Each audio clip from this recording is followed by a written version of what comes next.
Cards nerfed before they became a problem. Starting with Test Subject. Test Subject is a 1 mana priest minion with 0 attack and 2 health. That when printed read Death Rattle, return any spells you cast on this minion to your hand. This is a card that largely sat around in its time in Standard and Wild, getting used occasionally in some like topsy-turvy reborn style like kind of meme decks. It was like a really unique card with the way it worked, but it didn't really have any sort of meta powerhouse deck available to it, so it was just kind of this niche little guy that just kind of sat in there, and you'd see it a lot in like Mark videos or something, but you wouldn't see it in a competitive setting. And that was true for many years. And technically, because the way this video works, it was always true, because instead of it getting its time in the sun, the card was temporarily banned in Wild in 2023 because of a combo that would have been lethal damage as early as turn 2 thanks to the new card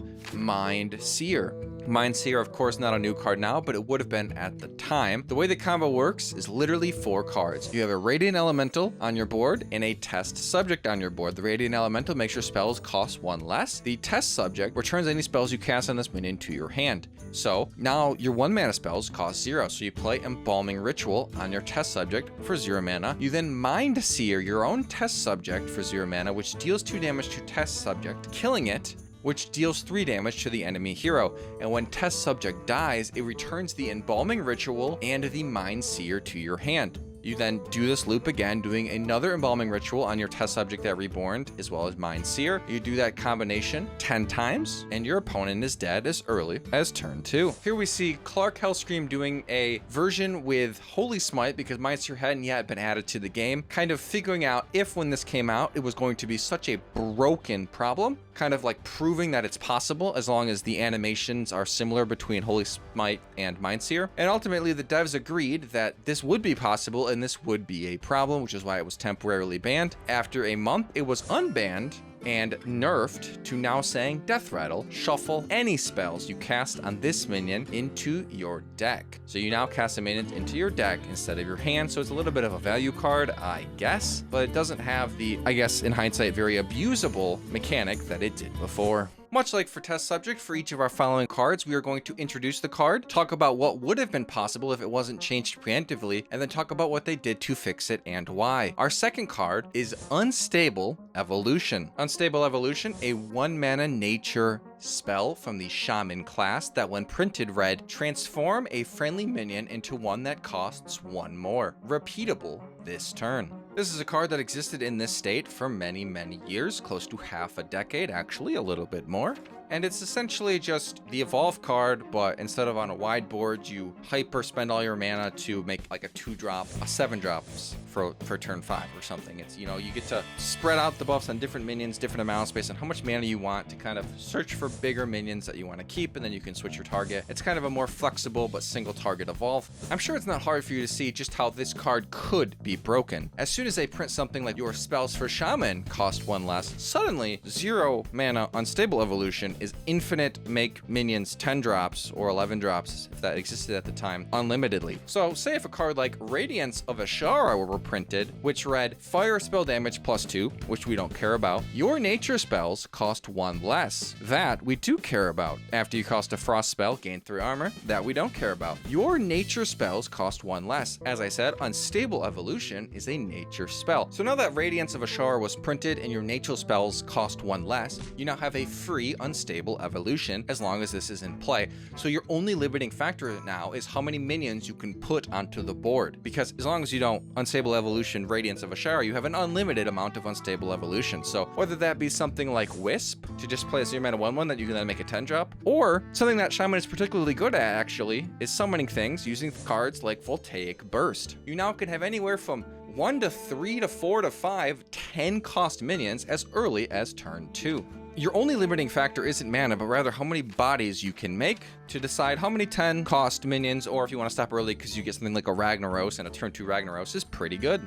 Many of you may think that they changed Unstable Evolution into an echo card for consistency reasons, because essentially that is what it is by design. It just happened to predate the keyword. But they actually left Unstable Evolution as printed for 5 years, and they only changed it to Echo in order to fix, preemptively, this interaction from breaking the game. How does this prevent this combo from breaking the game, you ask? Well, due to the old Snip Snap Warlock deck, which is a deck I've talked about a few times, but as just a quick refresher, it's a deck that revolved around making your Snip Snap Echo card, which is a magnetic mech, free through Summoning Portal and Mech Warper.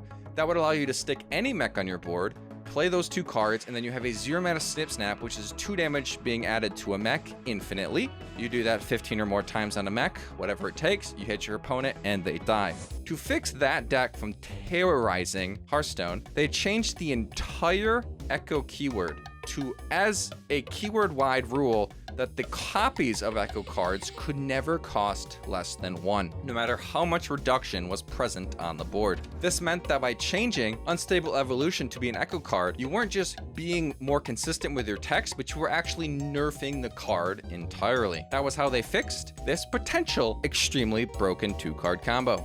Speaking of Snip Snap, this next card was actually nerfed due to a potential game-breaking interaction with Snip Snap. Next up, we have Reckless Experimenter, a 5-mana priest minion that when printed read, Death Rattle minions you play cost 3 less, but die at the end of the turn. What this meant is that if you had a mech on the board, similar to Snip Snap Warlock, you could then play Reckless Experimenter and your Snip Snap would now be free. So you have a mech in play, you play Reckless, you play an infinite amount of Snip Snaps, and you win. This would have been Snip Snap Warlock 2.0. So because the players know that that is in fact a problem and they don't want to experience that anymore, they sounded the alarms, raised all their pitchforks and said, yo, whoa, this is a problem. And so, preemptively, to prevent Snip Snap Warlock 2.0, the developers changed Reckless Experimenter to say, Death Rattle minions you play cost 3 less, but die at the end of the turn. Costs can't be reduced below 1. This is a change that at the time upset a lot of people because this card was used in other decks in other ways, and by adding that line of text, this card is no longer usable at all in any way ever possible, because anytime you add can't cost less than 1 to a mana cheat card, you are killing it from the game forever. Thankfully for the players that enjoyed this card, they eventually did nerf the Echo keyword as I just talked about, and then as a result they were able to return this card to its former glory. So number 3 here, a pretty quick example. This plus a mech plus Snip Snap would have broken the game, and we don't want a repeat of Snip Snap Warlock like I just described, especially when you now only need 1 card to cheat out the infinite Snip Snaps.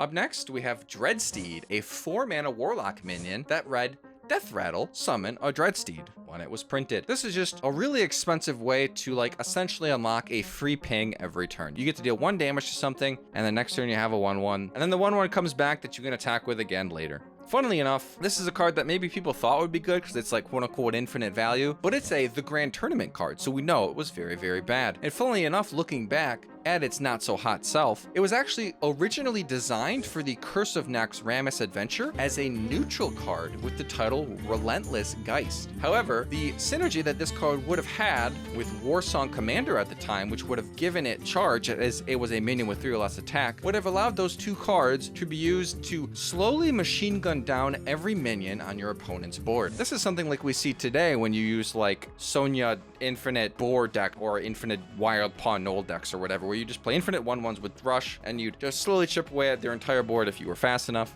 So they decided that they would not make the card, but it eventually did come back and was a Warlock only card, which funnily enough means that it was preemptively nerfed before it even came out, so that could then be preemptively nerfed before an interaction, so it could then show up in this video, which means it's been preemptively nerfed twice, which is really, really funny. But that is all fun and good, but is not why we are here. The reason that this card had to be changed preemptively is they've announced a new card, Defile, a card I'm sure many of you know. A 2-mana spell from the Warlock class that deals 1 damage to all minions, and if any die, it casts it again. A sometimes hard to set up card, but often a very, very powerful board clear. And when combined with Dreadsteed, you suddenly have a 2-card, 6-mana combo that kills everything until even every death rattle that comes out of everything is gone, because it repeats essentially infinitely. Likely they would have capped it at 30 like they do with other similar interactions to this, but I digress because that is essentially infinite.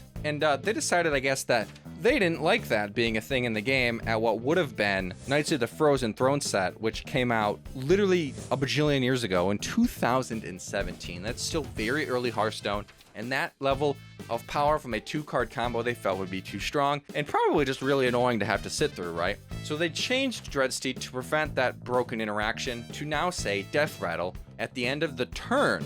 Summon a Dreadsteed. This killed the card even more than it already was, and allowed it to just absolutely do nothing, basically forever, but I get it. Do you remember that pesky Priest card that would have enabled some of the past combos on this list? If you need a refresher, I am talking about Radiant Elemental. Radiant Elemental is actually our next card on this list. Radiant Elemental, a 2-mana priest minion that when printed said, your spells cost 1 less. It's a card that we talked about earlier. It allows you to play 1 cost spells for 0, and if you have multiple of them, all your spells for 0, essentially. This is a card that terrorized Hearthstone for years, allowing many versions of mana cheating decks and combos, so it finally getting nerfed was a welcome sight for many players. However, it wasn't actually nerfed because of any of the decks and combos that you won or lost games with over its lifetime, but rather for a combo that never happened. You see, with the release of the Great Dark Beyond set, they released a card that was repeatable this turn. And if you make a card that costs 0 with Radiant Elemental, have no cost to it and be repeatable, and give damage to your minions, you now have infinite damage. The card in question is Lightspeed. Immediately on announcement of this card, from the moment the card was revealed, the Wild community knew that Radiant Elemental's days were numbered.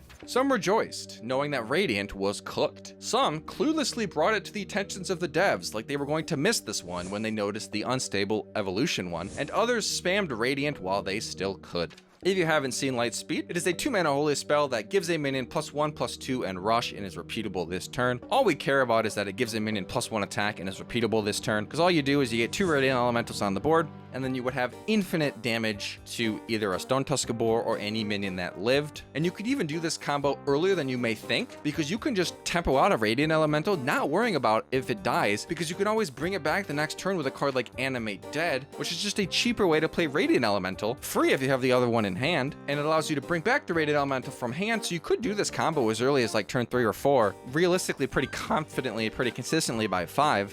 And while this deck is just basically another version of Inner Fire style Priest, being able to do something this strong, this early, this fast, and especially with a lot of these that are repeatable, having it be benefited by animation cheating is all around a huge problem. To fix this from happening, to prevent an infinite damage spam APM combo like we've seen in the past, they stamped on the not less than 1 text on Radiant Elemental, forever killing it and removing it from the game. Up next is Ice Revenant, a Yeti statted neutral minion from the Fractured and Alterac set that when released said, whenever you cast a frost spell, gain +2 attack and +2 health. The way this card works is incredibly simple. It's like a questing adventurer from way back in the day, but it gains 2/2 instead of 1/1, and it only triggers with frost spells, and it also starts with more mana and more stats. Kind of a big nothing burger. Maybe you end up having it, and you get a couple frost spells, and it's like a slightly above average statted minion. Cool, but like, this is modern Hearthstone. A slightly above statted card is not really doing anything. And there wasn't like a frost spell deck out there that would like love this card.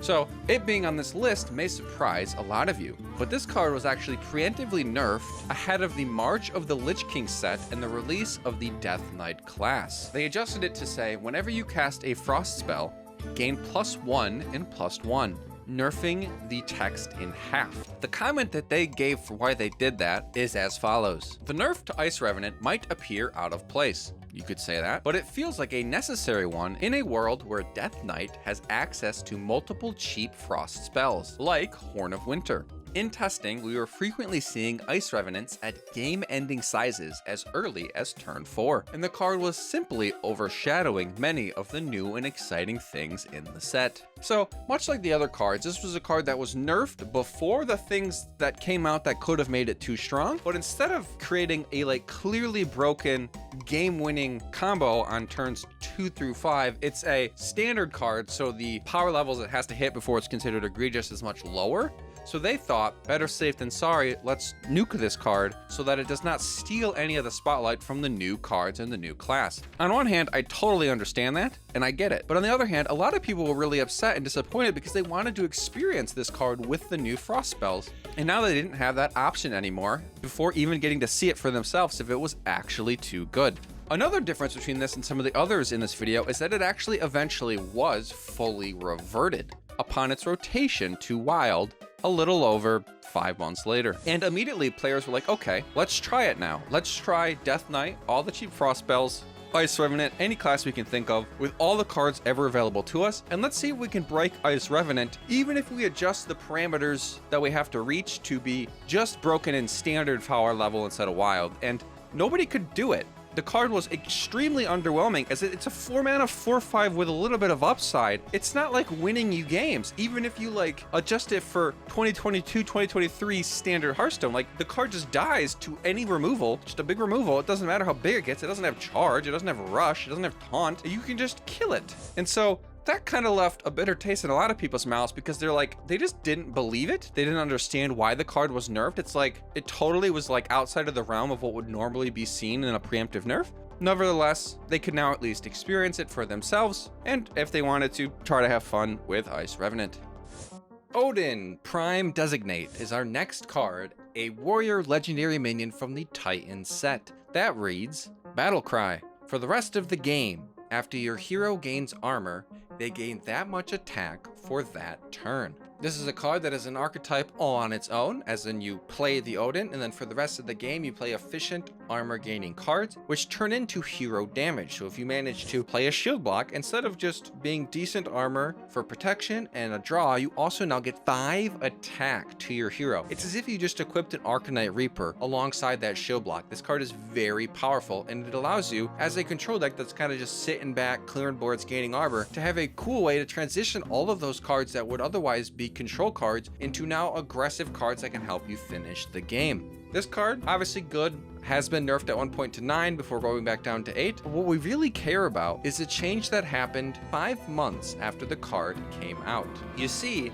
this card and this battle cry used to stack, which means if you could somehow trigger it and then trigger it again, you would, when you play your shield block, gain 10 attack instead of 5. The reason that that existed for 5 months is because there wasn't really a good way to do it. The only time you'd really ever see it was in duels, a mode that no longer exists. And at the time, fixing what they would consider a bug just for duels wasn't, I guess, high enough on the totem pole of things to get done. However, they didn't just fix this card for those niche situations where you could like stack in duels, right? Because of course not. They preemptively nerfed it and changed it because of a new card that would be coming out called Deep Miner Bran. I'm sure you can see why they did it. Deep Miner Bran being a card that for the rest of the game enables double battle cries. So suddenly you now have a really easy way to double up on this battle cry in every standard game you play with these cards. Not much more to say about it than that. They didn't want double Odin to be a thing that existed at all, but they didn't have a real reason to change it until Deep Miner Bran was set to come out, and then they said, okay, now we've got to do something about it, and they changed it so that its battle cry effect can no longer be stacked if played multiple times. Up next, we have Shadow Boxer, a priest minion from the Goblins vs. Gnomes set. That one released read, whenever a character is healed, deal 1 damage to a random enemy. This card is essentially just designed around the priest hero power and any of the early healing cards, where you play this card or have it in play, and any of your stuff that was damaged, faced included, you could heal, and then Shadow Boxer would shoot something for 1 damage. So you'd get, little bits of random pings was kind of the upside of the card, but for the most part it was just a 2/3 mech, and like it had a little bit of interesting uses with the healing, but it didn't do a whole lot. However, and not very long after this card came out, the ability to heal things would soon be greatly increased. You see, they would soon release the Lifesteal keyword. Lifesteal as a keyword is kind of exactly what it sounds like. It's an ability which causes damage dealt by a card to also restore that much health to the controlling player's hero. So if you deal 3 damage, you heal for 3 life. You don't steal the health in the sense that you go above your cap, like some of the modern day cards allow you to do, but you do heal up the same amount of damage you deal up to your cap. And so with the creation of that lifesteal keyword, if you ever get to a point where you can consistently put lifesteal on Shadow Boxer, you could then attack with the Shadow Boxer, healing your hero, allowing you to then shoot 1 damage, which would then heal your hero. And so if you were damaged enough, you could shoot and deal 1 and heal 1 as many times as you had damage to heal up to your max. So if you're at like 10 health and you've got a 5 attack Shadow Boxer with lifesteal, you attack for 5, you heal for 5 up to 15, it then shoots 1, healing up to 16, which then shoots another, repeating 14 times. So you've now dealt like 20 something damage. We don't need to do the math, it's fine. All from just a single Shadow Boxer attack. So as soon as the lifesteal keyword became used enough, they realized, yeah, we're gonna print a card like Ziliax, Unity, Precision, and Perfection, and this card combined with Shadow Boxer is like immediately kind of an issue. So they chose to update Shadow Boxer to prevent it from having any sort of infinitely loopable healing and damage combos. The note they gave was, since the creation of the lifesteal keyword, Shadow Boxer has been a high-risk card, in that it can be triggered off of itself and deal up to 30 damage in 1 turn if you ever give it lifesteal. Because of this, we have changed it to, whenever a minion is healed, deal 1 damage to a random enemy. So now, when your hero is healed from the lifesteal on Shadow Boxer, it does not continuously repeat, which effectively removes that worry entirely. That is the story of Shadow Boxer, a card that was kind of nothing, was rising to become a hero as an incredibly risky card, just waiting for its moment to get in there with a big punch with its big boxing glove, and was unfortunately reduced down back to where he started as a whole big pile of nothing. Next up, we have Raza the Resealed, a 5-mana priest minion that when released said, battle cry, for the rest of the game. Your hero power refreshes whenever you play a card. This is a card that is an old reference, callback, whatever you want to call it, to the original Raza from back in the day that would make your hero power cost 0. When you would combine that with Anduin, you'd have a little machine gun priest, which would refresh your hero power. You'd play a card, you'd refresh your hero power would be for 0, so you'd keep hero power every time you played cards. And this is kind of bringing that back in spirit, and it was that simple. Once you've had this card in play for the rest of the game, when you'd play a card, your hero power would refresh. So you could heal more, or if you were Shadow Priest, you could shoot more, but you still would have to figure out the point of like making your hero power cost 0. This is a card that was not an issue, was not a problem, and was just fine. However, with the release of the Into the Emerald Dream expansion, they released the keyword Imbue. And what Imbue does is if you play a card with the keyword Imbue, it replaces your starting hero power with a new imbued hero power, a totally new hero power, and any subsequent cards you played that had Imbue on it would upgrade that imbued hero power. So the devs were concerned that if this card, as is, Raza the Resealed, were to go forward with the Into the Emerald Dream expansion, Priest would now be extremely unfun because they'd have an infinitely refreshing, upgradable hero power. This is, again, not on the same level as some of our old examples where it's hard to imagine that this is just gonna like break the game on 2, 3, 4, or 5, but again, it's standard, so the level of what's acceptable and it not just entirely being about power are both applicable here. And so they ultimately made the change because they thought it would be unfun. They didn't give a specific dev comment for Raza specifically, but they did mention for the entire section that they were making changes to several cards that were staying in standard, and the changes were to cards that they thought would be overly powerful or unfun in the new meta.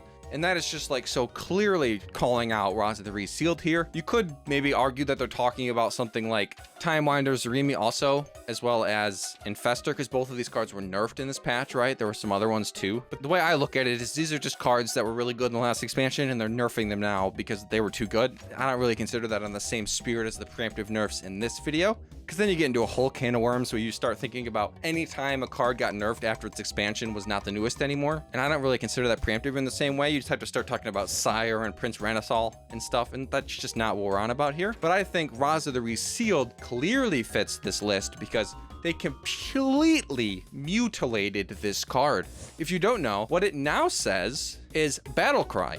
Shuffle copies of 5 random friendly minions that died this game into your deck. They cost 0.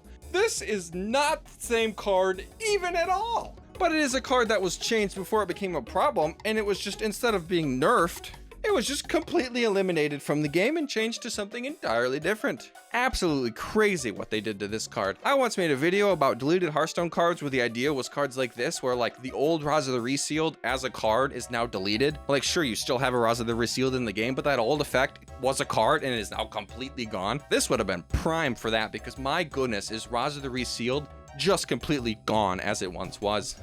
Up next, we have one of the most recent examples in this video, Overplanner. Overplanner is a 3-mana neutral minion that, when released, said, battle cry, discover 3 cards in your deck to put on top in that order. The way Overplanner works is it takes 3 random cards out of your deck. You discover between 3 options, you pick one, you put it to the side, you then put the other 2 back in your deck, you then take 3 random cards from your deck again, which could include the 2 unpicked ones or it could be completely new. It's random.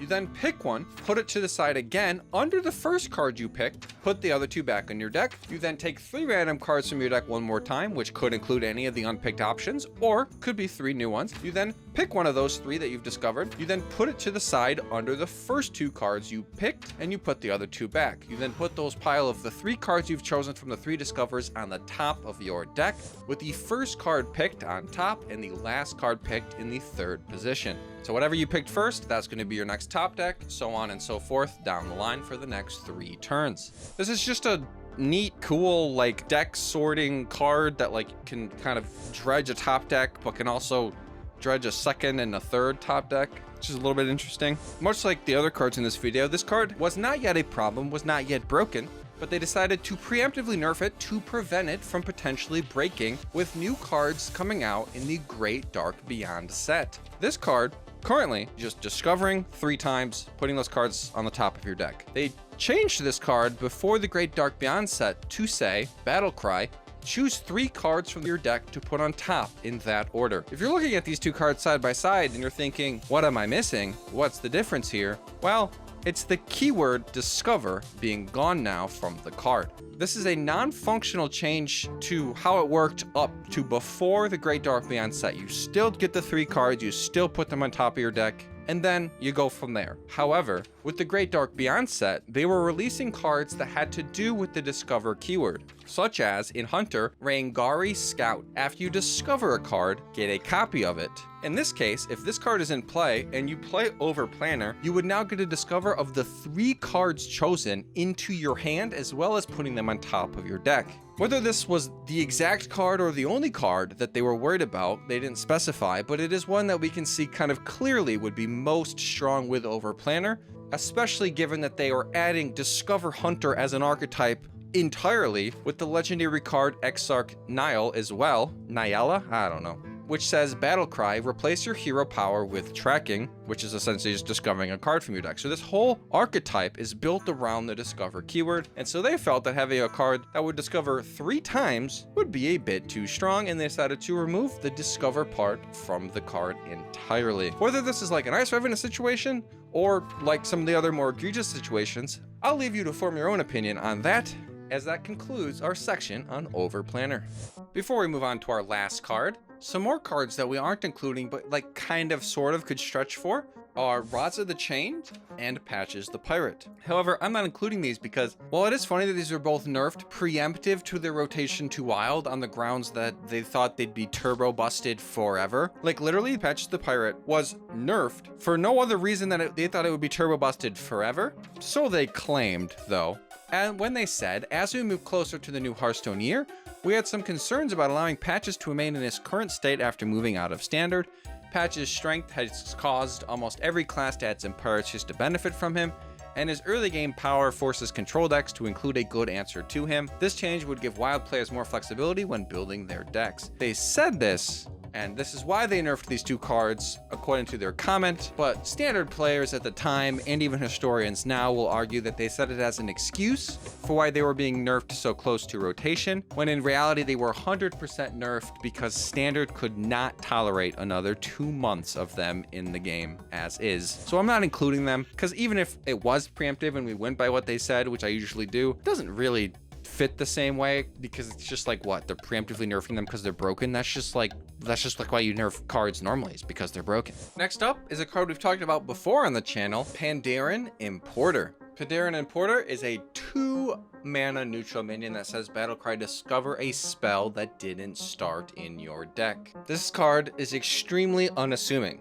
It is an extremely fair card that is even understated, as it is a value card that can discover a slightly not super random selection of cards. However, players noticed during the theory crafting event for Voyage to the Sunken City that with the rotation happening, that the total number of spells in the entire rogue class and standard were now so small that you could guarantee 3 cards being the only options that would show up with Pandaren Importer. This of course immediately created a super fast, super efficient OTK deck where you could guarantee cards like Preparation, Wicked Stab, Shadow Step, etc. And being able to combine Pandaren Importer with Brand Bronzebeard meant you could always get a Shadow Step plus another card. So whatever the other cards are, it's just what's best. You essentially just Brand, Pandaren Importer, get a Shadow Step plus another card, use that Shadow Step to do it again on the Pandaren Importer, and just print whatever you want. If you're printing Prep and Wicked Stabs, you have infinite damage by using Prep, Wicked Stab, and bouncing enough times to generate enough of them. Or if you use whatever else, another way you could do it is you could, instead of the Prep or whatever, you could have a Mailbox Dancer in this combo also, so you're getting 2 coins with the Brand. You get 2 Shadow Steps from the Importer, so you can get another one back and another 2 coins again by bouncing the coin generator as well. And so whatever your poison is here, you have an infinite deck because you can guarantee discover of 2 Shadow Steps every time you play Pandaren Importer. This is a deck that I talked about before, and the reason in those past videos I showed footage of people doing this deck with a 3-mana 2-attack 4-health Pandaren Importer instead of the 2-mana version is because they hotfixed Pandaren Importer to being a 3-mana 2/4 right away, so the 2-mana version never actually reached the live client. They instead preemptively nerfed it, but because of the way expansions work, they actually introduce all the new cards and all the new changes and everything that goes along with an expansion into the game before it releases. That way, on release day, for a number of other reasons and other benefits, you have a smaller patch, if any patch, to be able to jump into the new content. It's much less prohibited, and on mobile, you can get it a lot sooner. With that said, they couldn't adjust Pandaren Importer with an official patch in time for the actual go live of Voyage to the Sunken City, so they just hotfixed it up to 3 mana to stop anybody else outside of the theory crafting from having to experience this. And that is why, when I have talked about this in the past, the footage has always been a 3-mana Pandaren Importer because it's all that we ever got to experience. This card, preemptively nerfed while being extremely unassuming, ended up becoming broken if they would have let it continue to be as is. That concludes our list of cards that were nerfed before they were a problem. If you enjoyed this video, be sure to subscribe and check out this video here where I talk about more Hearthstone nerfs, but where they actually ended up making the cards stronger.